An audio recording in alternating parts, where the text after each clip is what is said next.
Hi, welcome back to our YouTube channel. നമ്മളിന്നിപ്പോൾ നമ്മുടെ വീഡിയോയിൽ ഉൾപ്പെടുത്തുന്ന നമ്മുടെ ഒരു യൂസ്ഡ് കാറിൻ്റെ റിവ്യൂ ആണ്. അപ്പോൾ ഞാൻ യൂസ് ചെയ്യുന്നത് എൻ്റെ ടാറ്റ ടിയാഗോ EV കാറിൻ്റെ ഒരു യൂസ്ഡ് റിവ്യൂ ആണ് ഇന്ന് ചെയ്യാൻ ഉദ്ദേശിക്കുക. അപ്പോൾ ഞാൻ ഈ കാർ ഉപയോഗിക്കുന്നത് കഴിഞ്ഞ ഒരു വർഷം മേളിലായിട്ട് ഞാൻ ഈ കാർ ഉപയോഗിക്കുന്നു. ഒരു വർഷം മേളിൽ ഉപയോഗിക്കുന്നു പറയുമ്പോഴേക്കും ഞാൻ കഴിഞ്ഞ വർഷം ജൂൺ 30 ഈ കാറ് ഡെലിവറി എടുക്കുന്നത്. ഈ കാർ ഡെലിവറി എടുത്തിട്ട് ഇപ്പോൾ ഓൾമോസ്റ്റ് 14 മാസമാകുന്നു. ഈ 14 മാസമായിട്ട് ഞാൻ യൂസ് ചെയ്യുന്ന എൻ്റെ കാറിൻ്റെ റിവ്യൂ ആണ് ഞാനിന്ന് പറയാൻ പോകുന്നത്. സോ ഞാൻ ഈ കാർ എടുത്തതിന് ശേഷം ഏകദേശം 32,500 കിലോമീറ്റർ ഞാൻ ഈ വണ്ടി യൂസ് ചെയ്തു. അപ്പോൾ ഇതൊരു പ്രൊമോഷൻ വീഡിയോ ഒന്നുമില്ല. അതുകൊണ്ട് തന്നെ നമ്മൾ കാറിൻ്റെ എല്ലാ ഒരു റണ്ണിങ് വീഡിയോസോ അല്ലെങ്കിൽ ഈ പറഞ്ഞ പോലെ കാറിൻ്റെ ഔട്ട് സൈഡുള്ള വീഡിയോസോ കാര്യങ്ങളൊന്നും ഉൾപ്പെടുന്നില്ല. പ്യൂർലി ബേസ്ഡ് ഓൺ എൻ്റെ ഫീഡ്ബാക്ക് മാത്രം ഞാൻ ഷെയർ ചെയ്യുന്നു മാത്രമേ ഉള്ളൂ. അപ്പോൾ ഈ കാറിൽ ഞാൻ ഈ കഴിഞ്ഞ ഒരു വർഷം കൊണ്ട് ഞാൻ ഓൾമോസ്റ്റ് 32,500 കിലോമീറ്റർ ഓടി. പ്രധാനമായിട്ട് എനിക്ക് പറയാനുള്ള കാര്യം എന്ന് വെച്ച് കഴിഞ്ഞാൽ ഈ കാർ ഭയങ്കര സൈലൻ്റ് ആണ് കമ്പയർഡ് ടു അതർ വെഹിക്കിൾ. ഇപ്പോൾ ഡീസൽ കാർ ആയിക്കോട്ടെ, പെട്രോൾ കാർ ആയിക്കോട്ടെ, അതിനൊക്കെ അപേക്ഷിച്ച് നോക്കുമ്പോൾ ഭയങ്കര സൈലൻ്റ് ആണ്. നമുക്ക് ഒട്ടും നോയ്സോ അങ്ങനത്തെ സംഭവം ആകപ്പെടെ നമ്മൾ AC ഇട്ടല്ല, ACയുടെ ചെറിയൊരു സൗണ്ട് മാത്രം നമുക്ക് കേൾക്കുന്നുണ്ടാവുള്ളൂ. അടുത്ത ഒരു പ്രധാനപ്പെട്ട കാര്യം എന്താണെന്ന് വെച്ച് കഴിഞ്ഞാൽ ഇതിൻ്റെ കോസ്റ്റാണ്. കാരണം ഇത് ഭയങ്കര ബജറ്റ് ഫ്രണ്ട്ലി ആയിട്ടൊരു കാറാണ്. കാരണം നമ്മൾ വീട്ടിലാണ് നമ്മൾ ചാർജ് ചെയ്യുന്നതെങ്കിൽ ഒരു കിലോമീറ്റർ റൺ ചെയ്യാൻ വേണ്ടിയിട്ട് അറൗണ്ട് ₹1 അല്ലെങ്കിൽ ₹1.25 മാത്രമേ നമുക്ക് കോസ്റ്റ് വരുന്നുള്ളൂ. കാരണം ഇനിയിപ്പോൾ വെളിയിൽ ചാർജ് ചെയ്താൽ പോലും ഹാർഡ്ലി ഒരു ₹2 കൂടുതൽ നമുക്കൊരു റണ്ണിങ്ങിന് ചാർജ് വരുന്നില്ല. പിന്നെ അതുകൂടാതെ പലരും ഈ കാറിനെ പറ്റി പറയുന്നൊരു ഫീഡ്ബാക്ക് എന്താണെന്ന് വെച്ച് കഴിഞ്ഞാൽ ഇത് it's just like A toy car. കാരണം നമുക്ക് ബാക്കിയുള്ള കാറുമായിട്ട് കമ്പയർ ചെയ്യുമ്പോൾ ഇത് ഓടിച്ചപ്പോൾ ഒരു ടോയ് കാർ ഓടിക്കുന്ന ഫീൽ കിട്ടുന്ന പലരും പറയാറുണ്ട്. അപ്പം എനിക്കും അത് അങ്ങനെ തന്നെ തോന്നാറ്. കാരണം ഒരു ടോയ് കാറിൻ്റെ ഫീലാണ്. കാരണം നമ്മൾ ഈ കാറ് ഓടിക്കുമ്പോൾ ഒരു സാധാരണ ഒരു ഡീസൽ കാറോ പെട്രോൾ കാറോ ഓടിക്കുമ്പം കിട്ടുന്ന സൗണ്ട് അല്ലെങ്കിൽ നമ്മൾ ഒരു കിട്ടുന്ന വൈബ്രേഷൻ ഒന്നും ഇതിനില്ല. സോ അതുകൊണ്ട് തന്നെ നമ്മളൊരു ടോയ് കാർ റൺ ചെയ്യുന്ന അതേ ഫീൽ നമുക്ക് ഈ കാറ് കൊണ്ടുപോകാനായിട്ട് പറ്റും. അപ്പോൾ ഇതാണ് ഇതിൻ്റെ പ്രധാനമായിട്ട് എടുത്തു പറയേണ്ട കാര്യങ്ങൾ. അടുത്ത കുറച്ച് കാര്യങ്ങൾ നമുക്ക് വണ്ടി സൈഡിൽ ഒതുക്കി എടുത്തിട്ട് പറയാം.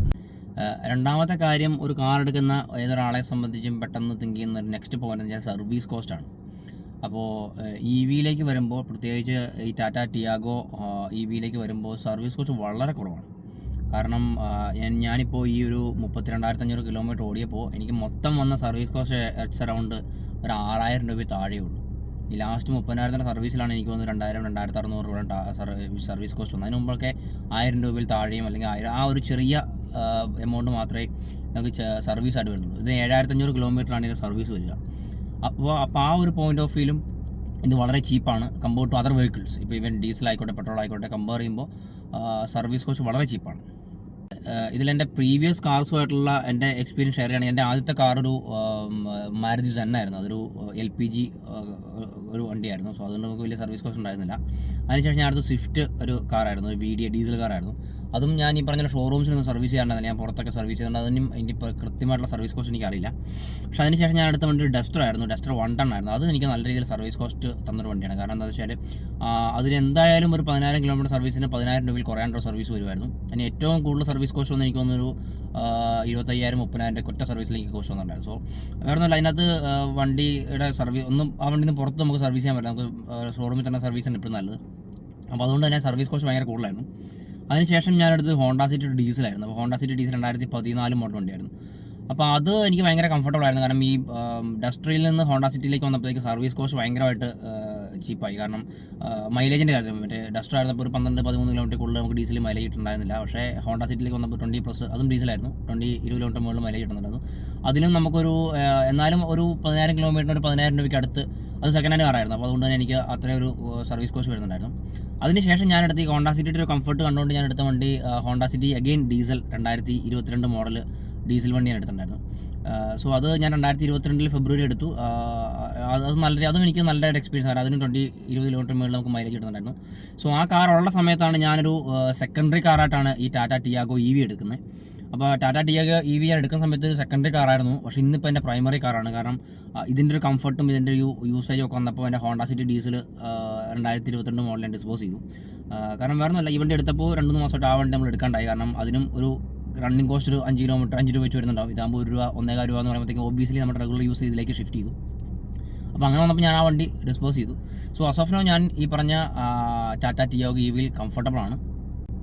പിന്നെ ഫാമിലി യൂസ് പറയുമ്പോൾ കമ്പയർഡ് ടു അതർ വെഹിക്കിൾ, ഞാൻ ഇതിന് മുമ്പ് യൂസ് ചെയ്ത വേറൊരു ഇത് കമ്പയർ ചെയ്യാൻ പറ്റില്ല, കാരണം അത് സെഡാനായിരുന്നു, ഇത് ഹാച്ച് ബാക്ക് ആണ്. അപ്പോൾ സോ അതുകൊണ്ട് കമ്പയർ ചെയ്യില്ല. എന്നാലും ഈ വണ്ടി ഒബ്വിയസ്ലി അറിയാം ഇത് ചെറിയ കാറാണ്, അതുകൊണ്ട് തന്നെ ഫാമിലിക്ക് യാത്ര ചെയ്യാനുള്ള കുറച്ച് ഡിസ്കംഫർട്ട് ഉണ്ട്, കാരണം ബാക്ക് സീറ്റ് കുറച്ച് കൺജസ്റ്റ് ആണ്. പക്ഷേ എന്നിരുന്നാലും ഫ്രണ്ടിൽ 2 സീറ്റും ഭയങ്കര കംഫർട്ടാണ്, നമുക്ക് നല്ല രീതിയിൽ നല്ല കംഫർട്ടായിട്ട് യാത്ര ചെയ്യാൻ പറ്റും. അപ്പോൾ എനിക്ക് വീട്ടിൽ ഞങ്ങൾ 5 പേരുണ്ട്, എനിക്ക് വൈഫും 3 കുട്ടികളുണ്ട്. അപ്പോൾ എന്നിരുന്നാലും അവർക്ക് ചെറിയ കുട്ടികളായതുകൊണ്ട് ആസ് ഓഫ് നോ ഞാൻ ഈ കാറിൽ കംഫർട്ടബിളാണ്. പിന്നെ ഈ കാറിൻ്റെ പോസിറ്റീവ് എനിക്ക് പറയാനുള്ളതെന്ന് വെച്ച് കഴിഞ്ഞാൽ, അപ്പോൾ ഞാൻ കൂടുതലും ലോങ് ഡ്രൈവ് ട്രാവൽ ചെയ്യുന്ന ഒരാളാണ്. ഇപ്പോൾ ഞാനിപ്പം ഒരു മന്ത്ലി വൺസെങ്കിലും കോട്ടയത്താണ് ഇപ്പോൾ ഞാൻ താമസിക്കുന്നത്, എൻ്റെ പേരൻസ് ഒക്കെ ഇടുക്കിയിലാണ്. അപ്പോൾ ഞാൻ ഫ്രീക്വൻ്റ് ആയിട്ട് കോട്ടയം ടു ഇടുക്കി ട്രാവൽ ചെയ്യുന്ന ആളാണ്. എനിക്ക് കോട്ടയത്ത് എൻ്റെ വീട്ടിൽ നിന്ന് ഇടുക്കിയിൽ എൻ്റെ വീട്ടിലേക്ക് ഓൾമോസ്റ്റ് ഒരു 100-110 കിലോമീറ്റർ ഉണ്ട്. അപ്പോൾ അത് ഞാൻ ഫ്രീക്വൻ്റ് ആയിട്ട് ട്രാവൽ ചെയ്യുന്നതാണ്. അറ്റ്ലീസ്റ്റ് 2 ആഴ്ച കൂടുമ്പോൾ എന്തായാലും ഞാൻ ഒന്ന് വീട്ടിൽ പോയി വരാറുണ്ട്. അതുകൂടാതെ എൻ്റെ വർക്കുമായിട്ട് ബന്ധപ്പെട്ട് ഞാൻ കോട്ടയം ടു തൃശ്ശൂരൊക്കെ ഫ്രീക്വൻ്റ് ആയിട്ട് ട്രാവൽ ചെയ്യുന്നുണ്ട്. അപ്പോൾ ഈ ഒരു ട്രാവലിംഗ് ചെയ്യുന്ന സമയത്ത് എൻ്റെ ജോലിയുടെ ഭാഗമായിട്ട് നമുക്ക് ഒരുപാട് വീഡിയോ കോൾസ്, സൂം കോൾസ് ഒക്കെ വരാറുണ്ട്. അപ്പോൾ ആ സമയത്താണ് ഇതിൻ്റെ ഏറ്റവും വലിയ ഈ കാറിൻ്റെ കംഫർട്ടബിൾ എനിക്ക് മനസ്സിലായി. കാരണം നോർമലി ഒരു സൂം കോൾ എന്ന് പറഞ്ഞാൽ ചിലപ്പോൾ 1 മണിക്കൂർ 2 മണിക്കൂറൊക്കെ നീണ്ടു പോകുന്ന കോൾസ് ആയിരിക്കും.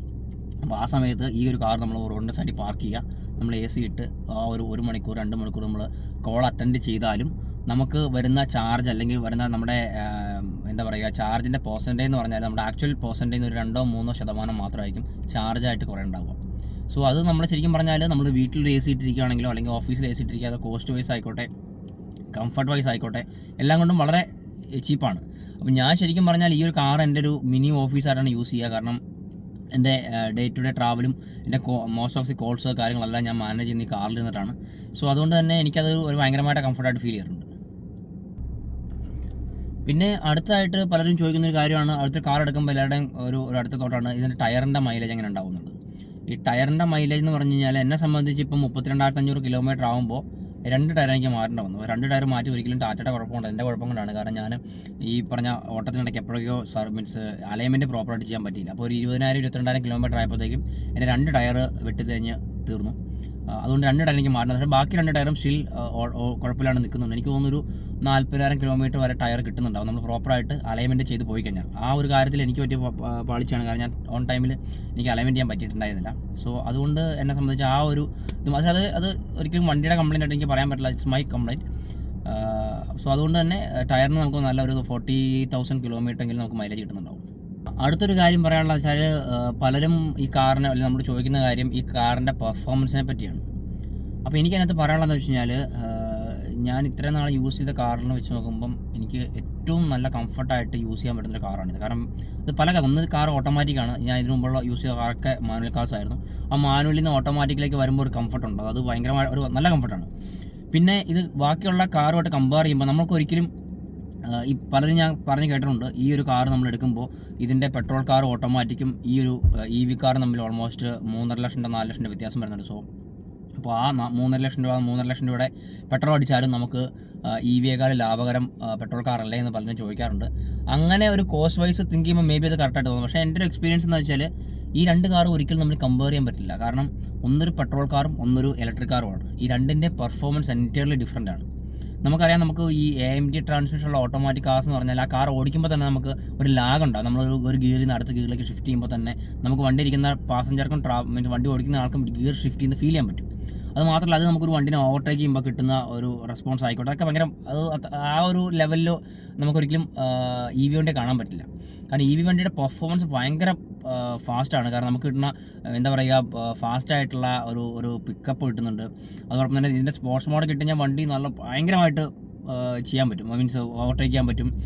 ഇനി സ്പോർട്സ് മോഡ് ഇട്ടില്ലെങ്കിൽ പോലും നമുക്കിപ്പം പെട്ടെന്ന് തന്നെ വണ്ടിക്ക് കിട്ടുന്ന ഒരു ഇനിഷ്യൽ ആക്സലേഷൻ കിട്ടുന്നുണ്ടാവും. ഇപ്പോൾ ഒരു സിഗ്നലിലൊക്കെ നിൽക്കുകയാണെങ്കിൽ നമ്മളാണ് നിൽക്കുന്നതെങ്കിൽ നമ്മൾ സിഗ്നൽ ആകുമ്പോൾ തന്നെ നമ്മൾ കാല് കൊടുത്താൽ നമുക്ക് നോക്കിയാൽ അറിയാം നമ്മുടെ വണ്ടി ആയിരിക്കും കടന്നിട്ടുണ്ടാവും, ബാക്കിയുള്ള വണ്ടിക്ക് ഒരുപാട് ബാക്കിലായിരിക്കും. സോ ആ ഇനീഷ്യൽ കിട്ടുന്ന പിക്കപ്പ് ഇലക്ട്രിക് വാഹനങ്ങൾക്ക് വളരെ വലുതാണ്. അപ്പോൾ ഒരിക്കലും ഒരു ഇലക്ട്രിക് കാറോ അല്ലെങ്കിൽ ഒരു സെയിം ബ്രാൻഡ് തന്നെ, ഇപ്പം ടിയാഗോ EV ആണെങ്കിൽ ടിയാഗോയുടെ തന്നെ പെട്രോൾ ഓട്ടോമാറ്റിക് കാറോട്ട് നമുക്ക് ഒരിക്കലും കമ്പയർ ചെയ്യാൻ പറ്റില്ല. അപ്പോൾ എനിക്കൊരു എക്സാമ്പിൾ പറയാനുള്ളതെന്ന് വെച്ച് കഴിഞ്ഞാൽ, ഇപ്പം നമ്മളിപ്പം എന്താ പറയുക, അപ്പോൾ ഒരു മിനി കൂപ്പർ കാർ എനിക്ക് തോന്നുന്നു ഒരു 50 lakhs പ്ലസ് മാർക്കറ്റ് വാല്യൂ ഉള്ള കാറാണ്, പുതിയ കാർ. അപ്പോൾ ആ ഒരു കാറിൻ്റെ സ്പേസും അല്ലെങ്കിൽ ആ ഒരു കാറിൻ്റെ സ്പേസ് തന്നെ ആയിരിക്കും വേറൊരു നോർമൽ ഒരു നെക്സോണിലുണ്ടാവുക. പക്ഷേ രണ്ടും തമ്മിൽ ഒരു കമ്പയർ ചെയ്യാൻ പറ്റില്ല. ഒന്ന് ബ്രാൻഡ് വാല്യൂ ഒബ്വിയസ്ലി ഉണ്ട്, സെക്കൻഡറി ആ കാറിൻ്റെ പെർഫോമൻസിലാണ് നമ്മൾ ആ കാറിനെ വാല്യൂ ചെയ്യുക. അപ്പോൾ ആ ഒരു പോയിന്റ് ഓഫ് എടുക്കുമ്പോൾ ഇലക്ട്രിക് കാറിൻ്റെ പെർഫോമൻസ് അസോഫിന് വേറൊരു കാറുമായിട്ട് അസോഫിനെ കമ്പയർ ചെയ്യാൻ പറ്റില്ല. ഇതിനേക്കാളും ബെറ്റർ പെർഫോമൻസ് ആണ് നെക്സോണും കെർവിനൊക്കെ വരുന്നത്. ഇത് അതുമായിട്ട് കമ്പയർ ചെയ്യുമ്പോൾ കുറച്ച് റെസ്പോൺസ് ഉണ്ട്. എന്നിരുന്നാലും ആസ് എ ഡ്രൈവർ എന്നുള്ളതായിരിക്കും ഞാൻ സാറ്റിസ്ഫൈഡ് ആണ്. കാരണം നമുക്ക് ഒരുപാട് പെർഫോമൻസിൻ്റെ നമ്മുടെ ബേസിക് ആയിട്ടുള്ള കാര്യങ്ങൾക്ക് നമുക്ക് ഫാസ്റ്റായിട്ട് പോകാൻ പറ്റുന്നുള്ളൂ, നമുക്ക് ഓവർടേക്ക് ചെയ്യാൻ പറ്റുന്നുണ്ട്. ഈവൻ നമുക്ക് പെട്ടെന്ന് സ്ഥലത്ത് എത്തണമെങ്കിൽ കുറച്ച് റാഷ് ഡ്രൈവ് എടുത്താലും ആ ഒരു റെസ്പോൺസ് നമുക്ക് ഈസി ആയിട്ട് കിട്ടുന്നുണ്ട്. അങ്ങനെ നോക്കുമ്പോൾ ഞാൻ ഭയങ്കര കംഫർട്ടബിൾ ആണ്. പിന്നെ അടുത്തൊരു ഫീച്ചർ എന്ന് വെച്ചാൽ നമുക്കിതിനകത്ത് സ്പേസ് ആണ്. ഡിക്കി സ്പേസ് കുറവാണ് കമ്പാരിറ്റീവ്ലി. കാരണം ഒന്ന് ഹാച്ച് പാക്ക് കാറാണ്, പിന്നെ ബാറ്ററി പാക്ക് വരുമ്പോഴത്തേക്കും ഡിക്കിയുടെ സ്പേസ് കുറച്ച് കുറവാണ്. പക്ഷേ ഈ കാറിൽ എന്താണെന്ന് വെച്ചാൽ എനിക്ക് തോന്നുന്നു ഈ വേരിയൻറ്റിൻ്റെ താഴെയുള്ള വേരിയൻ്റ് ആ ഫീച്ചർ അവൈലബിൾ അല്ലാന്ന് തോന്നുന്നു. ഈ വേരിയൻറ്റിൽ നമുക്ക് സീറ്റ് നമുക്ക് മീൻസ് ഫോൾഡ് ചെയ്യാൻ പറ്റുന്നതാണ്. സോ അതുകൊണ്ട് വേണമെങ്കിൽ നമ്മൾ ഫ്രണ്ടിലെ ഡ്രൈവറോ അല്ലെങ്കിൽ 2 പാസഞ്ചറോ ഉള്ളെങ്കിൽ ബാക്ക് സീറ്റിൻ്റെ റോയിൽ കൂടെ നമുക്ക് ലഗേജ് ആയിട്ട് നമുക്ക് യൂസ് ചെയ്യാൻ പറ്റും. പിന്നെ ഈ കാറിനെ പറ്റി പറയുകയാണെങ്കിൽ ഒബ്വിയസ്ലി ഈ കാറിൻ്റെ ഫീച്ചേഴ്സൊക്കെ നിങ്ങൾക്ക് യൂട്യൂബിലും അല്ലെങ്കിൽ നിങ്ങൾക്ക് അറിയാമായിരിക്കും. എന്നിരുന്നാൽ തന്നെയും അത്യാവശ്യം ടെക്നിക്കലായിട്ടുള്ള എല്ലാ ഫീച്ചേഴ്സും കാറിൽ അവൈലബിൾ ആണ്. Android auto, rain sensing, wiper, auto head lamp, പിന്നെ മൊബൈൽ കണക്ടിവിറ്റി. നമുക്ക് ഫോണിൽ തന്നെ വണ്ടി വേണമെങ്കിൽ മീൻസ് വണ്ടിയുടെ ലൊക്കേഷൻ ട്രാക്ക് ചെയ്യാൻ പറ്റുന്നുണ്ടാവും. അത് നമുക്ക് 1 ഇയറിലേക്കാണ് ഫ്രീ ആയിട്ടുള്ള സബ്സ്ക്രിപ്ഷൻ വരിക. അതിനുശേഷം നമ്മളത് ആക്ടിവിറ്റി ആണെങ്കിൽ ഞങ്ങൾ പെയ്ഡ് ആണ്. ഈ 1 ഇയർ ഫ്രീ സബ്സ്ക്രിപ്ഷൻ സമയത്ത് നമുക്ക് വണ്ടിയുടെ ചാർജിങ് പൊസിഷൻ അറിയാൻ പറ്റും, വണ്ടി വരുന്നതിന് മുമ്പ് വണ്ടി AC ഓൺ ആക്കി ഇടാൻ പറ്റും. അങ്ങനെയുള്ള എല്ലാ ഫീച്ചർ ഫോണിൽ തന്നെ നമുക്ക് ആക്സസ് ചെയ്യാൻ പറ്റും. അത് ഇപ്പോൾ എല്ലാ പുതിയ കാറിലുള്ളതാണ്. 1 വർഷത്തിന് ശേഷം നമുക്ക് അതിനകത്ത് പെയ്ഡാണ്. എനിക്ക് തോന്നുന്നു ഒരു 2000 രൂപ എന്തോ ഇയർലി കോസ്റ്റ് വരുന്നുണ്ട് അതിന് വേണ്ടിയിട്ട്. അപ്പോൾ ആ ഒരു പോയിന്റ് ഓഫ് വ്യൂ നല്ല ഒരു അഡ്വാൻസ്ഡ് ടെക്കി കാറായിട്ട് എനിക്ക് ഫീൽ ചെയ്യുന്നുണ്ട്. പിന്നെ ഈ കാറിലേക്ക് വരുമ്പോഴുള്ള പ്രത്യേകത എന്ന് വെച്ചാൽ നോർമലി ഒരു മിഡിൽ ക്ലാസ് ഫാമിലിയെ സംബന്ധിച്ചിട്ട് ഒരു കാറ് മെയിൻറ്റെയിൻ ചെയ്യുക എന്ന് പറയുമ്പം അത് കുറച്ച് കോസ്റ്റ്ലി ആയിട്ടുള്ള കാര്യം തന്നെയാണ്. കാരണം നമ്മളിപ്പോൾ എന്തൊക്കെ പറഞ്ഞാലും നമ്മൾ മേ ബി തിങ്ക് ചെയ്യുന്നതിൻ്റെ EMI മാത്രമായിരിക്കാം. ഒരു മാസം ഒരു 12,000 രൂപ അല്ലെങ്കിൽ 13,000 രൂപ, ചിലപ്പോൾ ഇപ്പോൾ ഒരു 10,000 റഫ്ലി ഒരു 10,000 രൂപ EMI നമുക്ക് കണക്ക് കൂട്ടാം. ഒരു 40,000 രൂപ സാലറി ഉള്ള ഒരാളെ സംബന്ധിച്ചാണെങ്കിൽ 10,000 രൂപ EMI കാറിന് EMI എന്ന് പറയുമ്പോൾ തന്നെ ഒരു 25% ഓഫ് ദി സാലറി കാറിൻ്റെ EMIയിലേക്ക് പോയി. പിന്നെ ഇത് കൂടാതെ നമുക്ക് ഇയർലി ഇൻഷുറൻസ് വരുന്നുണ്ടാവും, ഇതിൻ്റെ ടയർ മാറ്റാനുണ്ടാവും, സർവീസ് കോസ്റ്റ് ഉണ്ടാവും. കൂടാതെ നമ്മളൊരു കിലോമീറ്റർ ഓടുന്നതിന് നമുക്ക് പെട്രോൾ ഫ്യൂൽ കോസ്റ്റ് വരുന്നുണ്ടാവും. സോ ഇതെല്ലാം കണക്ക് കൂട്ടുമ്പോൾ ഒരു മിഡിൽ ക്ലാസ് ഫാമിലിയെ സംബന്ധിച്ചിടത്തോളം ഒരു 50% ഓഫ് ദി സാലറി കാറിലേക്ക് പോകുന്നുണ്ടാവും. ഇത് പലപ്പോഴും നമ്മൾ അറിയണ്ടാവില്ല. നമ്മൾ നോർമലി പലപ്പോഴായിട്ട് വരുന്നതുകൊണ്ട് നമ്മൾ അതിനെപ്പറ്റി അത്ര ബോധേഡമായിരിക്കില്ല. പക്ഷേ അത്യാവശ്യം ഞാനിത് പറഞ്ഞ വെറുതെ കാറ് വാങ്ങിച്ച് വീട്ടിലിരുന്ന ആളെ പറ്റിയല്ല ഞാൻ പറഞ്ഞത്. അത്യാവശ്യം നമ്മുടെ നോർമൽ യൂസ് ചെയ്യുന്ന ഒരാളെ പറ്റിയാണെങ്കിൽ നമുക്ക് വരുന്നൊരു കോസ്റ്റാണ് ഇത്രയും കോസ്റ്റ്. പക്ഷേ ഈ കാറിലേക്ക് വരുമ്പോഴേക്കും നമുക്ക് അങ്ങനത്തെയുള്ള കോസ്റ്റുകൾ ഒരുപാട് കുറയ്ക്കാനായിട്ട് പറ്റും. നമുക്ക് ഭയങ്കര കംഫർട്ടാകാൻ പറ്റും. ഇപ്പോൾ ഞാൻ എൻ്റെ ഒരു സിനാരി എടുക്കുമ്പോൾ ഞാനിപ്പോൾ എന്നെ സംബന്ധിച്ചൊരു മാസം ഒരു 2,500-നും 3,000-നും ഇടയ്ക്കാണ് എൻ്റെ ആ ആവറേജ് റണ്ണിങ് വരുന്നത്. അപ്പോൾ പഴയ കാറിൻ്റെ ഞാൻ നേരത്തെ പറഞ്ഞ എൻ്റെ പഴയ ഹോണ്ട സിറ്റി ഡീസലായിരുന്ന സമയത്ത് എനിക്ക് കിലോമീറ്ററിന് ഇറ്റ്സ് അറൗണ്ട് ഒരു 5 രൂപ വെച്ചെങ്കിലും നമുക്ക് ഒരു റണ്ണിങ് കോസ്റ്റ് വരുന്നത്, പെട്രോൾ ഫ്യൂൽ കോസ്റ്റ് മാത്രം വരുന്നുണ്ട്. അപ്പോൾ അങ്ങനെ നോക്കുമ്പോൾ ഒരു മാസം ഞാനൊരു 15,000 രൂപയ്ക്ക് മീൻസ് ഡീസൽ അടിച്ചുകൊണ്ടിരുന്ന എന്നെ സംബന്ധിച്ച് അത് ഭയങ്കരമായിട്ട് കുറയ്ക്കാൻ പറ്റി. എനിക്കിപ്പോൾ മീൻസ് അതിൻ്റെ ചാർജിങ്ങിൻ്റെ കോസ്റ്റും കൂടെ ഞാനൊന്ന് ബ്രീഫ് ചെയ്യാം. അപ്പോൾ അത് ഭയങ്കര റിലീഫായിരുന്നു. കാരണം എന്നെ സംബന്ധിച്ച് മന്ത്ലി ഉണ്ടാകുന്ന ആ ഒരു എക്സ്പെൻസ് നമുക്ക് സേവ് ചെയ്യാൻ പറ്റി. ഇനി ഇതിൻ്റെ ചാർജ് ചെയ്യുമ്പോൾ ഉള്ള വീട്ടിലുള്ള കറണ്ട് ബില്ല് എങ്ങനെയാണ്, പുറത്തുള്ള ചാർജിങ് കോസ്റ്റ് എങ്ങനെയാണെന്ന് പറഞ്ഞു കഴിഞ്ഞാൽ, ഇപ്പോൾ നോർമലി ഞാൻ ഈ കാർ എടുക്കുന്നതിന് മുമ്പ് എനിക്ക് വന്നുകൊണ്ടിരുന്ന വീട്ടിലെ കറണ്ട് ബില്ല്, എൻ്റെ വീട്ടിൽ 3 ഫേസ് ആണ്, 3 ഫേസിൽ വന്നുകൊണ്ടിരുന്ന കറണ്ട് ബില്ല് ഒരു 2,500 രൂപയ്ക്കാണ് ആവറേജ് കറണ്ട് ബില്ല് വന്നുകൊണ്ടിരുന്നത്. ഞാൻ ഈ കാർ എടുത്തതിന് ശേഷം എനിക്ക് വന്ന കറണ്ട് ബില്ല് 6,000, 7,000, 7,500 രൂപ ഒക്കെയാണ് എനിക്ക് വീട്ടിൽ വരുന്ന കറണ്ട് ബില്ല്. വിച്ച് മീൻസ് 2 മാസം കൂടുമ്പോഴുള്ള ബില്ലാണ് ഞാൻ ഈ പറഞ്ഞത്. അപ്പോൾ 2,500 രൂപയിൽ നിന്നും നമുക്ക് വന്ന ഒരു 7,000 രൂപ, ഏറ്റവും കൂടിയ ബില്ല് എനിക്കൊന്ന് 7,500 രൂപയാണെന്ന് തോന്നുന്നു. അപ്പോൾ അങ്ങനെയാണെങ്കിൽ എനിക്ക് വന്ന ബില്ല് 5,000 രൂപയാണ് എക്സ്ട്രാ വന്ന ബില്ല്. ഈ 5,000 രൂപ വന്ന ബില്ല് 2 മാസത്തെ ബില്ലാണ്.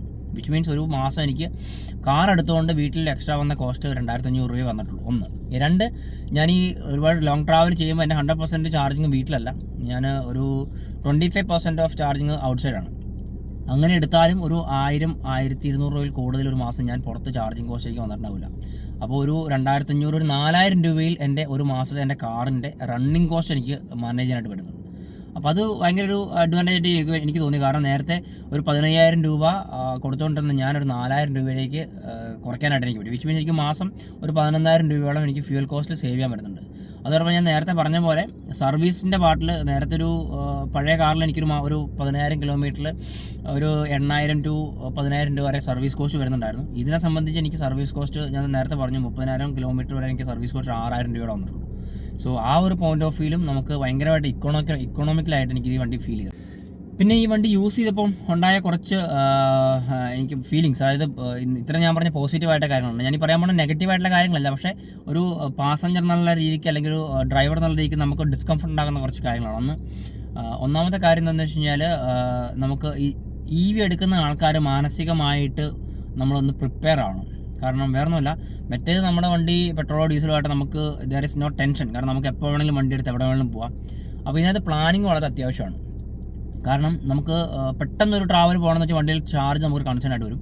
സോ അതുകൊണ്ട് തന്നെ വണ്ടി എപ്പോഴും നമ്മൾ വീട്ടിലുള്ള സമയത്താണെങ്കിലും മാക്സിമം 100% ചാർജിൽ മെയിൻറ്റെയിൻ ചെയ്യാൻ വേണ്ടി ശ്രമിക്കുക. അതോടൊപ്പം നമ്മളിപ്പോൾ ലോങ് ട്രാവലൊക്കെ പോകുന്ന സമയത്താണെങ്കിലും ഫാമിലി ആയിട്ട് പോകുമ്പോൾ ഏറ്റവും ബുദ്ധിമുട്ട്. കാരണം നമ്മളൊക്കെ ഇത് യൂസ്ഡ് ആണ്, അല്ലെങ്കിൽ നമുക്ക് ആ മെൻ്റലി നമ്മളത് പ്രിപ്പയർ ആണ്. പക്ഷേ ഇപ്പം ഞാൻ നേരത്തെ പറഞ്ഞാൽ എനിക്ക് 5 പേരുണ്ട്, ഫാമിലി, വൈഫും 3 കുട്ടികളുണ്ട്. അപ്പോൾ ഇവരെയൊക്കെ ആയിട്ട് പോകുന്ന സമയത്ത് എവിടെയെങ്കിലും ഒരു ചാർജിങ് പുറത്ത് ചെയ്യേണ്ട സാഹചര്യം വന്നു കഴിഞ്ഞാൽ ഇവർ ഭയങ്കര ബോറായിരിക്കും. കാരണം ഇവർ കുഞ്ഞു കുട്ടികളായതുകൊണ്ട് ഇവർക്ക് കാറിലിരിക്കാൻ ബുദ്ധിമുട്ടായിരിക്കും, ഇവർ പുറത്തിറങ്ങും, ഇവർ ഓടിപ്പായും. അപ്പോൾ ഇവരെ നോക്കാനുള്ളൊരു ബുദ്ധിമുട്ട്. അപ്പോൾ അങ്ങനെ ഒരു ലെവലിൽ EV, അത് ഞാനീ പറയണത് ഈ ടാറ്റ ടിയാഗോ EV ആയതുകൊണ്ടാണ്. ഇപ്പോൾ വരുന്ന പുതിയ കാർസൊക്കെ എന്ന് പറഞ്ഞാൽ ഒരുപാട് റേഞ്ച് കിട്ടുന്ന കാറുകളാണ്. ഞാനിത് പറഞ്ഞപ്പോൾ ഇതിൻ്റെ റേഞ്ച് പറയാൻ ഞാൻ വിട്ടുപോയി. എനിക്ക് കിട്ടുന്ന റേഞ്ച് എന്ന് പറഞ്ഞാൽ 180 കിലോമീറ്ററിനും ഒരു 220 കിലോമീറ്ററിനും ഇടയ്ക്കാണ് എനിക്ക് കിട്ടുന്ന റേഞ്ച്. അപ്പോൾ ഞാനീ പറഞ്ഞത് ഈ ഒരു 180ഉം 240 ഡിഫറൻസ് പറഞ്ഞാൽ നമ്മൾ ഡ്രൈവ് ചെയ്യുന്ന ഏരിയനെ വെച്ചിട്ടൊക്കെ അത് വ്യത്യാസം വരുന്നുണ്ടാവും. ഇപ്പോൾ ഞാനിവിടെ എക്സാമ്പിൾ പറയുകയാണെങ്കിൽ, നേരത്തെ ഞാൻ റീഡയറക്റ്റ് പോലെ ഇത് ഓർത്തപ്പോൾ അത് പറയുകയാണ്. ഞാൻ നേരത്തെ പറഞ്ഞ പോലെ എൻ്റെ പേരൻസ് ഇടുക്കിയിലാണ്. ഞാൻ ഇവിടെ നിന്ന് ഇടുക്കിയിലേക്ക് പോവുകയാണെങ്കിൽ ഞാൻ ഇവിടുന്ന് 100% ചാർജ് ചെയ്ത് പോയാൽ എനിക്ക് വീട്ടിൽ ചെല്ലുമ്പോഴേക്കും ഓൾമോസ്റ്റ് 40% ചാർജ് കാറിൻ്റെ ബാക്കിയുണ്ടാവും. വിച്ച് മീൻസ് ഒരു 110 കിലോമീറ്റർ ഓടാനായിട്ട് എനിക്കൊരു 60% ചാർജ് ഞാൻ എടുക്കുന്നുണ്ടാവും. നേരെ മറിച്ച് ഞാൻ ഇടുക്കിയിൽ നിന്ന് കോട്ടയത്തേക്കാണ് വരുന്നതെങ്കിൽ ഞാനിവിടെ കോട്ടയത്ത് വരുമ്പോൾ സമയത്ത് എൻ്റെ കാറിൽ ഒരു ഓൾമോസ്റ്റ് 55% ചാർജ് ഒക്കെ ഉണ്ടാവും. കാരണം എനിക്ക് ഇങ്ങോട്ട് വരാൻ വേണ്ടി ഒരു 55 ചിലപ്പോൾ 60 കാണാറുണ്ട്. ഒരു 40%-45% ചാർജ് എടുക്കുന്നുണ്ടാവും. കാരണം ഇങ്ങോട്ടുള്ള റോഡ് കുറച്ച് ഇറക്കമുള്ള റോഡാണ്. സോ ആ സമയത്ത് റീജനറേഷൻ വർക്ക് ചെയ്യുന്നുണ്ടാവും. സോ അതുകൊണ്ട് തന്നെ നമുക്കൊരു 180 to 220 വരെയാണ് നമുക്ക് ഇതിനകത്ത് റേഞ്ച് എനിക്ക് കിട്ടിയിട്ടുള്ളത്. പലരും അത് കൂടുതലും കുറവും പറയാറുണ്ട്. അപ്പോൾ ആ ഒരു കാര്യത്തിൽ എനിക്ക് പറയാനുള്ളതെന്ന് വെച്ച് കഴിഞ്ഞാൽ, ഈ റേഞ്ച് നമ്മൾ പെട്ടെന്ന് നമ്മുടെ ഡീസൽ കാറോ പെട്രോൾ കാറോ ഓടിച്ചതിന് ശേഷം ഈ കാർ ഓടിച്ചു കഴിഞ്ഞാൽ ഇതിൻ്റെ റേഞ്ച് കിട്ടില്ല. കാരണം എൻ്റെ പല ഫ്രണ്ട്സൊക്കെ കാർ ഓടിക്കുന്ന സമയത്ത് നമ്മൾ ഓടിക്കുന്ന റേഞ്ച് കിട്ടും. അപ്പോൾ ലോങ് ഡ്രൈവ് ഒക്കെ പോകുമ്പം നമ്മുടെ വേറെ ആരെങ്കിലും കാർ ഓടിച്ചു കഴിഞ്ഞാൽ നമുക്ക് ആ ഒരു റേഞ്ചിൻ്റെ ഒരു ബുദ്ധിമുട്ട് ഫീൽ ചെയ്യുന്നുണ്ട്. കാരണം വേറെ ഒന്നുമില്ല, അവർ മീൻസ് കാറിൻ്റെ ആക്സിലേഷൻ കൊടുക്കുന്നത് പെട്രോളോ ഡീസലോ കാർ ഓടിക്കുന്ന പോലെ ആയിരിക്കും. അപ്പോൾ അത്രയും കൊടുക്കുമ്പോഴേക്കും നമുക്ക് ആ വണ്ടിക്ക് പെർഫോമൻസിൽ വലിയ വ്യത്യാസം വരുന്നില്ലെങ്കിൽ നമ്മുടെ ചാർജ് പെട്ടെന്ന് ഇറങ്ങുന്നുണ്ടാവും. അപ്പോൾ EV കാർ യൂസ് ചെയ്യുന്ന ആൾക്കാർ അത് നമ്മൾ കുറച്ച് ഒന്ന് ട്യൂൺ ചെയ്ത് വന്നെങ്കിൽ മാത്രമേ, അതിപ്പോൾ പെട്രോൾ കാർ ഓടിക്കുന്ന ആൾക്കാർ ഡീസൽ കാർ ഓടിക്കുമ്പം ആ ഒരു സ്മൂത്ത്നെസ് കിട്ടില്ല, ഡീസൽ കാർ ഓടിക്കുന്നവർ പെട്രോൾ കാർ ഓടിക്കുമ്പോൾ ആ ഒരു സ്മൂത്ത്നെസ്. അപ്പോൾ സോ അത് നമ്മൾ ആ വണ്ടിയായിട്ടൊന്ന് അലൈൻഡ് ആവാനുള്ളൊരു ഒരു ഡിലേ മാത്രമാണ്. വൺസ് അത് ആയിക്കഴിഞ്ഞാലാണ് ഞാൻ ഈ പറഞ്ഞ റേഞ്ച് കിട്ടുള്ളൂ. അയാൾ ഇനീഷ്യലി എടുത്ത സമയത്ത് എനിക്ക് 100-120 കിട്ടുന്നതാണ്. കാരണം ഞാൻ ഓടിക്കുന്ന എൻ്റെ വേ ഓഫ് ഡ്രൈവിങ് അത്ര നന്നായിരുന്നില്ല, EVയുടെ മോഡിലേക്ക് അത്ര സെറ്റായിരുന്നില്ല. പിന്നീടാണ് ഞാനത് ഓടിച്ച് ശീലമായത്. സോ ഇപ്പോൾ എനിക്ക് ഈ പറഞ്ഞ റേഞ്ച് എനിക്ക് കിട്ടുന്നുണ്ട്.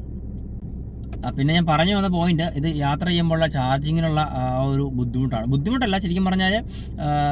ഈ പറഞ്ഞ ഈ കാറിൻ്റെ ഇത് എന്താ പറയുക, പുതിയ വന്ന വെഹിക്കിൾ ഇതിന് 24 കിലോവാട്ടിൻ്റെ ബാറ്ററിയാണ്. സോ അതുകൊണ്ട് തന്നെ നമുക്ക് ചാർജ് ചെയ്യാൻ എടുക്കുന്ന സമയം ഒരു എന്താ പറയുക, ഒരു 1.5 മണിക്കൂർ 0 to 100 ചാർജിങ് സ്റ്റേഷനിൽ ഫാസ്റ്റ് ചാർജിങ് ആണെങ്കിൽ 1.5 മണിക്കൂറോളം ചാർജ് എടുക്കണം. വീട്ടിലാണെങ്കിൽ ഒരു 8-9 മണിക്കൂർ 0 to 100 എത്താൻ വേണ്ടിയിട്ട്. വീട്ടിൽ നമുക്ക് ബുദ്ധിമുട്ടില്ല, കാരണം രാത്രി കുത്തിയിട്ട് കഴിഞ്ഞാൽ രാവിലെ ആകുമ്പോഴേക്കും ചാർജ് ഫുൾ ആയിക്കോളും. പക്ഷേ പുറത്ത് ലോങ് ട്രാവൽ ചെയ്യുന്ന സമയത്ത് ഫാമിലി ആയിട്ട് പോകുമ്പോൾ അത് നമ്മൾ മെൻ്റലി പ്രിപ്പയർഡ് ആണ്. പിന്നെ അടുത്തത് നമ്മൾ ഇപ്പോൾ ഈ 100% ചാർജ് കണ്ടുകൊണ്ട് ഒരിക്കലും നമുക്ക് എവിടെയും ട്രാവൽ ചെയ്യാൻ പറ്റില്ല. കാരണം നമുക്ക് 0 ആവണ സമയത്ത് അല്ലെങ്കിൽ ഒരു ബിലോ 10% ചാർജ് ആവണ near by charging station available ആവണമെന്നില്ല. അപ്പോൾ എപ്പോഴും നമ്മളതിനകത്ത് ഒരു 20-25-30% എങ്കിലും ചാർജ് ഉള്ള സമയത്ത് തന്നെ നമ്മൾ ചാർജിങ് സ്റ്റേഷൻ നമുക്ക് ഐഡൻറ്റിഫൈ ചെയ്ത് പറ്റും. അപ്പോൾ അതുകൊണ്ട് തന്നെ നമ്മൾ ഈ പറഞ്ഞ 180-220 കിലോമീറ്റർ റേഞ്ച് പറഞ്ഞാലും ആക്ച്വൽ റേഞ്ച് നമുക്ക് അത്ര എൻജോയ് ചെയ്യാൻ പറ്റില്ല. കാരണം നമ്മളെന്തായാലും ഒരു 100-150 കിലോമീറ്റർ 140-130 കിലോമീറ്ററൊക്കെ ഓടുമ്പോഴേക്കും നമ്മൾ എവിടെയെങ്കിലും ചാർജ് ചെയ്തേ പറ്റും. കാരണം ഇല്ലെങ്കിൽ നമ്മൾ ആ ഒരു സ്പോട്ട് കഴിഞ്ഞ് മുമ്പോട്ട് പോയാൽ പിന്നെ ചാർജ് അവിടെ കിട്ടുമെന്നോ അല്ലെങ്കിൽ പിന്നെ ചാർജ് ചെയ്യാൻ വേണ്ടി തന്നെ നമ്മൾ ഒരുപാട് ദൂരം നമ്മുടെ പോകേണ്ട റൂട്ടിന് ഡൈവേർട്ട് ചെയ്തിട്ട് പോകുന്ന സാധനങ്ങളൊക്കെ വരുന്നുണ്ടാവും. സോ അതുകൊണ്ട് അത് നമ്മൾ പ്രോപ്പറായിട്ട് കെയർഫുള്ളായിട്ട് നമ്മൾ പ്ലാൻ ചെയ്യണം. പിന്നെ അടുത്തൊരു എൻ്റെ ഒരു എക്സ്പീരിയൻസ് പറഞ്ഞു കഴിഞ്ഞാൽ, ഞാൻ ഈ കാർ കൊണ്ട് ഒരുപാട് ലോങ് ട്രിപ്പ് പോയിട്ടുണ്ട്. അപ്പോൾ എൻ്റെ ബ്രദർ ഇതുമായിട്ട് വേളാങ്കണ്ണി പോയിട്ടുണ്ട്. വേളാങ്കണ്ണി പോയിട്ട് വന്നപ്പോൾ ഓൾമോസ്റ്റ് 1100 കിലോമീറ്റർ ഒറ്റ സ്ട്രെച്ചിൽ പോയിട്ട് വന്നിട്ടുണ്ട്. അത് ഒരു ദിവസങ്ങളിൽ അവർ ഫാമിലിയായിട്ടാണ് പോയത്. അവരും ഈ പറഞ്ഞ 2-3 ദിവസം മേ ബി അവർ ട്രാവൽ ചെയ്ത് പതിയെ കറങ്ങി അങ്ങനെയാണ് പോയിട്ട് വന്നത്. സോ ആ സമയത്തും പിന്നെ ഞാൻ എൻ്റെ ഫ്രണ്ട്സൊക്കെ ആയിട്ടും കുറച്ച് ഔട്ട്സൈഡ് കേരളയൊക്കെ പോയപ്പോൾ കണ്ട് എനിക്ക് ഫീഡ്ബാക്ക് എന്താണെന്ന് വെച്ച് കഴിഞ്ഞാൽ, കേരളത്തിൽ ഈ കാർ ഭയങ്കര കംഫർട്ടബിളാണ്. കാരണം കേരളത്തിൽ ഒരുപാട് EV വാഹനങ്ങളുണ്ട്. പക്ഷേ നമ്മൾ തൊട്ട് അയൽ സംസ്ഥാനമായ തമിഴ്നാട്ടിലേക്ക് പോയി കഴിഞ്ഞാൽ അവിടെ ഒന്ന് EV വാഹനങ്ങൾ വളരെ കുറവാണ്, അതോടൊപ്പം തന്നെ ചാർജ് സ്റ്റേഷനുകളും വളരെ കുറവാണ്. അപ്പോൾ അത് മാത്രമല്ല, അവിടെ ചാർജിങ് സ്റ്റേഷനിലുള്ള ചാർജിങ് കോസ്റ്റും വളരെ കൂടുതലാണ്. കാരണം കേരളത്തിൽ നമുക്കിപ്പോൾ ഒരു പുറത്ത് ചാർജിങ് സ്റ്റേഷനിൽ ഇപ്പം ഈവൻ KSEBയുടെ ആയിക്കോട്ടെ അല്ലെങ്കിൽ OEC ആയിക്കോട്ടെ, അങ്ങനെയുള്ള ചാർജ് സ്റ്റേഷനിൽ നമ്മൾ ചാർജ് ചെയ്താൽ 14 രൂപ 15 രൂപയ്ക്കാണ് ഒരു യൂണിറ്റിന് നമുക്ക് കോസ്റ്റ് വരിക. അപ്പോൾ പക്ഷേ ഇത് നമ്മൾ പുറത്ത് ചെയ്യുന്ന സമയത്ത് റീസെൻ്റ്ലി ഞാൻ ഇവിടുന്ന് കൊടൈക്കനാൽ പോയിരുന്നു ഫ്രണ്ട്സുമായിട്ട്. സോ ആ സമയത്ത് ഒരു യൂണിറ്റിന് 30 രൂപ നമുക്ക് ചാർജ് ഉണ്ട്, 30 റുപ്പീസിൻ്റെ ചാർജ് വന്നു. അപ്പോൾ അത് വെച്ച് നോക്കുമ്പോൾ നമ്മൾ എന്താ പറയുക, ഡീസൽ കാർ കംഫർട്ടായിട്ട് ഔട്ട്സൈഡ് കാറിൽ പോകുമ്പം അതാണ് കംഫർട്ട്. കാരണം വേറെ ഒന്നുമല്ല, ഞങ്ങൾ ഒരു എക്സ്പീരിയൻസ് ഷെയർ ചെയ്യാണ്. ഞാനും എൻ്റെ ഫ്രണ്ട്സോട് രാവിലെ ജസ്റ്റ് ഒന്ന് പുറത്തിറങ്ങിയ സമയത്തൊക്കെ വെറുതെ, അന്ന് നമ്മുടെ മഞ്ഞുമ്മൽ ബോയ്സ് സിനിമ റിലീസായ സമയമാണ്. അപ്പോൾ നമ്മൾ 2-3 വട്ടം കൊടൈക്കനാൽ പോയിട്ടുണ്ടായിരുന്നു. അപ്പോൾ എന്നാൽ ഒന്നോടെ നമുക്കെന്നാൽ ജസ്റ്റ് ഒന്നോടെ വെറുതെ കൊടൈക്കനാൽ വന്നു. രാവിലെ 9 മണിക്കാണ് പോകാമെന്ന് പ്ലാൻ ചെയ്യുന്നത്. വെറുതെ നമ്മൾ അപ്പോൾ ഫ്രണ്ട് പറഞ്ഞു എൻ്റെ ഹുണ്ടായി വെർണയിൽ പോകാം, ഡീസൽ വണ്ടി പോകാമെന്ന് പറഞ്ഞു. ഞാൻ വേണ്ട, നമുക്ക് ഇതുകൊണ്ട് പോകാമെന്നൊക്കെ പറഞ്ഞ് ഇതുകൊണ്ട് പോയി. അപ്പോൾ ഇതുകൊണ്ട് പോയിട്ടെന്ന് പറഞ്ഞാൽ ഞങ്ങൾ ശരിക്കും പറഞ്ഞാൽ എന്താ പറയുക, അതിൻ്റെ ബുദ്ധിമുട്ട് ശരിക്കും മനസ്സിലാവുന്നതാണ്. കാരണം നമ്മൾ തമിഴ്നാട് ഇറങ്ങിക്കഴിഞ്ഞ സമയത്ത് ഒന്ന് ചാർജിങ് സ്റ്റേഷൻ മാപ്പി നോക്കിയിട്ട് പലയിടത്തും കാണുന്നില്ല. നമ്മൾ ചെന്ന ചാർജർ പലതും കംപ്ലൈൻ്റ് ആണ്. അപ്പോൾ ഒരിടത്ത് ചെന്നപ്പോൾ അവർ പറഞ്ഞത് എന്തോ കംപ്ലൈൻ്റ് ആണെന്നൊക്കെ പറഞ്ഞാൽ ചെയ്യാൻ പറ്റില്ല എന്ന് പറഞ്ഞു. ഞങ്ങൾ അവിടെ നിന്ന് വെയിറ്റ് ചെയ്ത് ചേട്ടാ, പിന്നെ അവസാനം അവർ ചെയ്യാമെന്ന് പറഞ്ഞു. അവർ ചെയ്യാമെന്ന് പറഞ്ഞെങ്കിലും അവിടെ നമ്മൾ ഒരുപാട് സമയം പോയി. ശരിക്കും പറഞ്ഞാൽ നമ്മുടെ അന്നൊരു 3-3.5 മണിക്കൂറോളം ഈ പറഞ്ഞ ചാർജ് ചെയ്യാൻ വേണ്ടി തന്നെ ഞങ്ങളൊരു 1 ഡേ ട്രിപ്പ് പ്ലാൻ ചെയ്ത് പോയതാണ്. 1 ഡേ ട്രിപ്പ് സ്റ്റാർട്ട് ചെയ്യുന്ന രാവിലെ 9 മണിക്കാണ്. നമ്മൾ പോകുന്നത് കൊടൈക്കനാലാണ്. അപ്പോൾ ഇതിനകത്ത് ഒരു ഡേ ടൈമിൽ 3-3.5 മണിക്കൂർ ചാർജിങ്, ഒന്ന് പ്ലാനിങ് ഇല്ലായ്മയാണ്, അത് അക്സെപ്റ്റ് ചെയ്യുന്നു. കാരണം നേരത്തെ പ്ലാൻ ചെയ്ത് പോയ ട്രിപ്പല്ല, പെട്ടെന്ന് പ്ലാൻ ചെയ്ത് പോയ ട്രിപ്പാണ്. അപ്പോൾ തിരിച്ചു വന്നപ്പം ഞങ്ങൾ എന്താ ചെയ്യുക, ഇവിടുന്ന് വണ്ടി എടുത്തു, കൊടൈക്കനാലിൽ പോയി ഒരു ചായ കുടിച്ചു, തിരിച്ചു വന്നു. വേറെ ഒന്നും ആ ട്രിപ്പിൽ നമുക്ക് ഉണ്ടായിരുന്നില്ല. അപ്പോൾ അത് അങ്ങനെ നോക്കുമ്പോൾ നമ്മളെന്താ പറയുക, നമ്മുടെ ആക്ച്വൽ നമ്മുടെ എന്താ പറയുക, ആ ഒരു ഫോക്കസ് ഡൈവേർട്ടായിട്ട് പോകുന്നത് എനിക്ക് ഫീൽ ചെയ്യാറുണ്ട്. പിന്നെ ഒരു കാര്യം പറയാൻ പറഞ്ഞു, ഞാൻ നേരത്തെ പറഞ്ഞു നമ്മുടെ ചാർജിങ് കോസ്റ്റിനെ പറ്റി. അപ്പം ഞാൻ വീട്ടിലാണ് ചാർജ് ചെയ്യുന്നതെങ്കിൽ നമുക്ക് ഏറ്റവും കൂടുതൽ താരിഫ് വന്നാലും ഒരു യൂണിറ്റിന് 8 രൂപയിൽ കൂടി വരില്ല. അപ്പോൾ ഞാൻ ഇപ്പോൾ കോട്ടയത്തെ വീട്ടിലാണെങ്കിൽ ഞാൻ ഈ നേരത്തെ പറഞ്ഞ പോലെ 8 രൂപയിലേക്ക് വന്നിട്ടില്ല പലപ്പോഴും. 8 രൂപ താഴെ നിൽക്കാറുണ്ട്. കാരണം ആ 600 യൂണിറ്റ് താഴെ വരുമ്പോഴേക്കും ആ ഒരു ലെവലിൽ വരാറുണ്ട്. അപ്പോൾ ഇതിന് മുകളിൽ പോയി കഴിഞ്ഞാൽ ഒബ്വിയസ്ലി 8 രൂപയുടെ സ്ലാബിലേക്ക് നമ്മൾ വരുന്നുണ്ടാവും. ഞാൻ പലപ്പോഴും പുറത്തും വീട്ടിലൊക്കെ ആയിട്ട് ചെയ്യുന്നതുകൊണ്ട് ചിലപ്പോൾ ആ ഒരു സ്ലാബിലേക്ക് വരാറില്ല. എന്നിരുന്നാലും വീട്ടിൽ ചാർജ് ചെയ്യാൻ നമുക്ക് മാക്സിമം വരുന്ന ഒരു യൂണിറ്റിൻ്റെ കോസ്റ്റ് 8 രൂപയാണ്. പുറത്ത് ചെയ്യുകയാണെങ്കിൽ പലർക്കും പല റേറ്റാണ്. ഇപ്പം സിയോണൊക്കെ ആണെങ്കിൽ എനിക്ക് തോന്നുന്നു 20, 22 രൂപ, 23 രൂപയൊക്കെ കോസ്റ്റ് വരുന്നുണ്ട്. പിന്നെ OEC അല്ലെങ്കിൽ KMAPൻ്റെ അല്ലെങ്കിൽ മീൻസ് ചാർജ് മോഡൊക്കെ ആണെങ്കിൽ ഓൾമോസ്റ്റ് 14 രൂപ 15 രൂപയാണ് ഒരു യൂണിറ്റിന് നമുക്ക് കോസ്റ്റ് വരിക. അപ്പോൾ നമുക്ക് പ്ലഗ് ഷെയർ എന്നൊരു ആപ്പുണ്ട്. പ്ലഗ് ഷെയർ എന്നൊരു ആപ്പ് നമ്മൾ ഫോണിൽ ഇൻസ്റ്റാൾ ചെയ്യുകയാണെങ്കിൽ എല്ലാ കമ്പനികളുടെയും അല്ലെങ്കിൽ എല്ലാ ചാർജ് സ്റ്റേഷൻ്റെയും ലൊക്കേഷൻ നമുക്ക് ഐഡൻറ്റിഫൈ ചെയ്യാൻ പറ്റും. അപ്പോൾ ആ ലൊക്കേഷൻ അത് അവൈലബിൾ ആണോ, അത് യൂസ്ഡ് ആണോ എന്നൊക്കെ നമുക്ക് അറിയാൻ പറ്റും. അതറിഞ്ഞിട്ട് നമുക്ക് ആ ചാർജ് സ്റ്റേഷനിൽ പോകാൻ പറ്റും, അവിടെ നമുക്ക് ചാർജ് ചെയ്യാൻ പറ്റും. സോ കേരളത്തിൽ കംഫർട്ടബിൾ ആണ്. ഈ പറഞ്ഞ പോലെ ചാർജ് സ്റ്റേഷൻ കണ്ടുപിടിക്കാൻ വലിയ ബുദ്ധിമുട്ടോ അല്ലെങ്കിൽ ചാർജ് ചെയ്യാനുള്ള ബുദ്ധിമുട്ടോ ഇല്ല. പിന്നെ ഇപ്പോൾ കേരളത്തിൽ കണ്ടുപിടുന്ന പ്രത്യേകത എന്ന് വെച്ചാൽ, നമ്മളൊരു ചാർജ് സ്റ്റേഷൻ ഓൺലൈനിൽ കണ്ടു അല്ലെങ്കിൽ മാപ്പിൽ കണ്ടു, നമ്മൾ അങ്ങോട്ട് ചെല്ലുമ്പോഴേക്കും അവിടെ ഇപ്പോൾ വേറെ കാർ ചാർജ് ചെയ്യാൻ കിടപ്പുണ്ടാവും. നമ്മൾ നോക്കുന്ന സമയത്ത് ചിലപ്പം ആ ഗൺ ബിസി ആയിരിക്കില്ല. നമ്മളവിടെ ചെല്ലുന്ന സമയത്ത് പകരം കേരളത്തിൽ കാറുകളുടെ എണ്ണം ഒരുപാട് കൂടി വരുന്നുണ്ട്. സോ അതുകൊണ്ട് നമുക്ക് ഒരിക്കലും പ്രിഡിക്റ്റ് ചെയ്യാൻ പറ്റത്തില്ല. നമ്മുടെ ട്രാവൽ ഇന്ന സമയത്ത് സ്റ്റാർട്ട് ചെയ്ത് ഇന്ന സമയത്ത് ചിലപ്പോൾ തീർക്കാൻ പറ്റും. നമുക്ക് നേരത്തെ ചിലപ്പോൾ പ്രിഡിക്റ്റ് ചെയ്യാൻ പറ്റില്ല. നമുക്ക് അൺപ്രഡിക്റ്റബിൾ ആയിട്ടുള്ള ഡിലേ ചിലപ്പോൾ വരാറുണ്ട്. അപ്പോൾ ഞാൻ സാധാരണ ചെയ്യാറുള്ളത് വെച്ചാൽ, ഇപ്പോൾ ട്രാവൽ ചെയ്ത് പോകുന്ന സമയത്ത് ഇപ്പോൾ തൃശ്ശൂരാണ് പോകുന്നതെങ്കിൽ തൃശ്ശൂർ ഇവിടെ നിന്ന് അവിടെ ചെല്ലാനും അന്നത്തെ ദിവസം ട്രാവൽ ചെയ്യാനുള്ള ചാർജ് ഉണ്ടാവും. വൈകിട്ട് ഹോട്ടലിലാണ് സ്റ്റേ ചെയ്യുന്നതെങ്കിൽ വൈകിട്ട് ഞാൻ ചാർജ് ചെയ്തിട്ട് പിറ്റേ ദിവസത്തേക്ക് 100% ആക്കിയിടും. പിന്നെ എഗെയിൻ പിറ്റേ ദിവസം അവിടെ കറങ്ങാനുള്ള ചാർജ് ഉണ്ടാവും. അപ്പോൾ അങ്ങനെ ഈവനിങ്ങിലേക്ക് ഞാനത് പ്ലാൻ ചെയ്യാറുണ്ട്. നേരെ മറിച്ച് നമ്മൾ ഡേ ടൈമിൽ തന്നെയാണ് പ്ലാൻ ചെയ്യുന്നതെങ്കിൽ നമ്മുടെ ഒരു ഡേ ടൈം, ഒരു വർക്കിംഗ് ടൈം ഒരുപാട് നമുക്ക് ചാർജ് ചെയ്യാനായിട്ട് പോകുന്നുണ്ടാവും. സോ അപ്പം ഓവറോൾ നോക്കുകയാണെങ്കിൽ പ്ലാനിങ് ഭയങ്കര ഇമ്പോർട്ടൻ്റ് ആണ്. ഈ ടിയാഗോ EV എന്നല്ല, ടിയാഗോ EV എന്ന് ഞാൻ പറഞ്ഞത് റേഞ്ച് കുറവുള്ള വാഹനങ്ങൾ യൂസ് ചെയ്യുമ്പോൾ അത് ഭയങ്കര ഇമ്പോർട്ടൻ്റ് ആണ്. പിന്നെ ഈ വണ്ടിയുടെ ഇനിഷ്യലി എടുത്ത വിലയെ പറ്റി പറയുകയാണെങ്കിൽ, ഞാൻ എടുത്ത സമയത്ത് ഞാൻ നേരത്തെ പറഞ്ഞു ഇതൊരു ഫുൾ ഓപ്ഷൻ തൊട്ട് താഴെയുള്ളൊരു വേരിയൻ്റാണ്. XZ Plus എന്നാണ് ഈ വേരിയൻ്റെ പേര്. അപ്പോൾ ഈ വേരിയൻറ്റിന് എനിക്ക് അന്ന് ഓൺ റോഡ് പ്രൈസ് ആയ കോസ്റ്റ് 12,50,000 രൂപയാണ്. അപ്പോൾ അത് ഒരു ഇലക്ട്രിക് കാറിനെ സംബന്ധിച്ച് ഒരു അഫോർഡബിൾ പ്രൈസാണ്. കാരണം ഇപ്പോൾ വരുന്ന ബാക്കിയുള്ള ഈ പറഞ്ഞ നെക്സോണൊക്കെ ആയിക്കോട്ടെ, അല്ലെങ്കിൽ നെക്സോണൊക്കെ എനിക്കൊന്ന് 20-21 lakhs റുപ്പീസ് ആവും ലോങ് റേഞ്ച് വണ്ടികൾ. അപ്പം ബാക്കി ഇപ്പോൾ എല്ലാ കാറുകൾക്കും അത്യാവശ്യം പഴയ പോലെ അല്ല. പണ്ട് 10 ലക്ഷം രൂപയുടെ ഒരു വാഹനം എന്ന് പറഞ്ഞാൽ മീൻസ് നല്ല ഒരു ക്ലാസ് വാഹനം നമുക്ക് വാങ്ങാൻ പറ്റുമായിരുന്നു. പക്ഷേ ഇപ്പം 10 ലക്ഷം രൂപയുടെ വാഹനം എന്ന് പറഞ്ഞാൽ കാരണം വണ്ടിയുടെ ഫീച്ചേഴ്സ് ഒരുപാട് മാറി. അപ്പോൾ അതുകൊണ്ട് തന്നെ വണ്ടികൾക്കെല്ലാം അത്യാവശ്യം വിലയായി. ഒരു 25 ലക്ഷം രൂപയുടെ കാറെന്ന് പറഞ്ഞാലും ഒരു എന്താ പറയുക, നമ്മളിപ്പം റോഡിൽ കാണുന്ന ഓൾമോസ്റ്റ് അത്യാവശ്യം കൊള്ളാവുന്ന വണ്ടികൾക്കൊക്കെ ഒരു 20 lakhs+ കോസ്റ്റായി. പിന്നെ ഇനി അടുത്തൊരു സിനാരിയോ ഷെയർ ചെയ്യാനുള്ള മീൻസ് നമ്മുടെ ഒരു തോട്ടാണ്, നമുക്കത് എത്രത്തോളം കറക്റ്റാവുന്നതല്ല. കാരണം പലരും പറയുന്നതാണ്, എനിക്ക് അതിനെപ്പറ്റി കൃത്യമായിട്ട് ഐഡിയ ഇല്ല. കാരണം ഇലക്ട്രിക് വാഹനങ്ങളുടെ റീസെയിൽ വാല്യൂവിനെ പറ്റിയാണ്.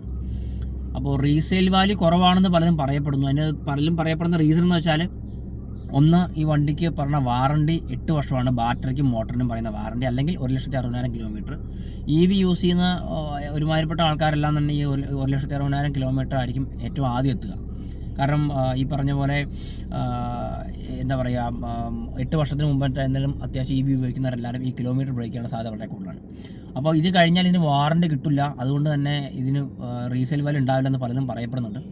പക്ഷേ എനിക്ക് തോന്നുന്ന ഒരു കാര്യം എന്ന് വെച്ച് കഴിഞ്ഞാൽ, ഈ വാറണ്ടി ഇപ്പം പലരും പറഞ്ഞത് ഈ ബാറ്ററി മാറണമെങ്കിലുള്ള കോസ്റ്റാണ്. കാരണം ബാറ്ററിക്ക് ഭയങ്കര പൈസയാവും. അപ്പോൾ അതുകൊണ്ട് തന്നെ ഈ 8 വർഷം കഴിഞ്ഞ് ബാറ്ററി പോയാൽ ഫുൾ ബാറ്ററി റീപ്ലേസ് ചെയ്യണം.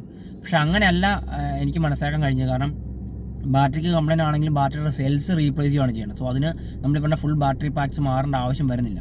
പിന്നെ അതിനകത്ത് എനിക്കൊരു കാര്യം പറയാനുള്ളത്, ഈ വാറണ്ടിയിൽ ഈ കമ്പനി പറയുന്ന വാറണ്ടിയും നമ്മുടെ വണ്ടിയുടെ ബാറ്ററിക്ക് എന്തെങ്കിലും സംഭവിച്ചാലും ഈ ബാറ്ററി ഫുള്ളായിട്ട് മാറി നമുക്ക് പുതിയ ബാറ്ററി തരുകയല്ല ചെയ്യണേ.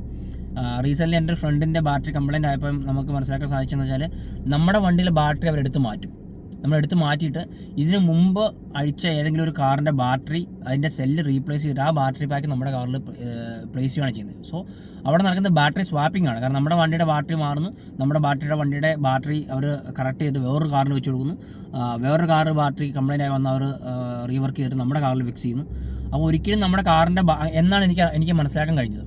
അപ്പോൾ ഒരു വണ്ടിയുടെ ബാറ്ററി വാറണ്ടിയിൽ ഫുള്ള് മാറുന്നില്ല, അവർ ബാറ്ററി സ്വാപ്പിംഗ് ആണ് നടത്തിയിട്ട് എനിക്ക് മനസ്സിലാക്കാൻ കഴിഞ്ഞത്.